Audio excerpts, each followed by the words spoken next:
कैसी हो ज़मरुद तुम? हाँ, सोती रहो, सोती रहो, अपने आखिरी दिनों का मजा लो।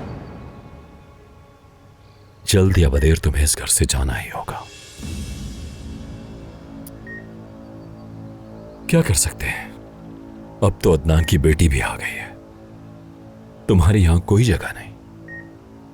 हाँ, बजाय इसके कि तुम मेरा शुक्रिया अदा करो, लेकिन तुम्हारा मुंह लटका हुआ है। कितनी बदतमीजी है ये। मैंने तुम्हारे लिए अपनी जान खतरे में डाली, अपने होने वाले बच्चे की खातिर तुम्हें जिंदा छोड़ा मैंने।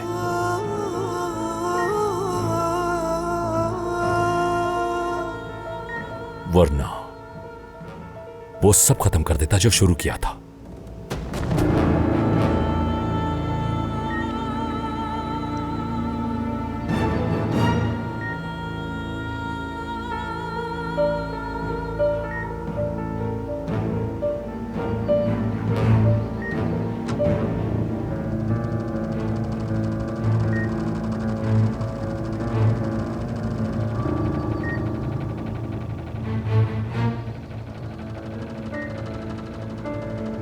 लेकिन मैंने नहीं किया।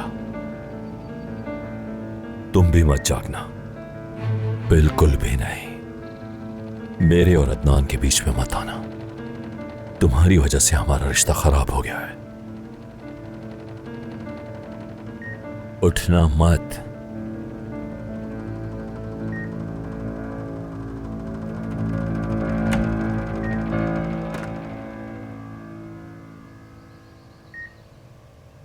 आ गए तुम भतीजे? आप यहाँ क्या कर रहे हैं चाचा? बस अपनी बहू को देखने आया था। शुक्रिया चाचा। कोई बात नहीं।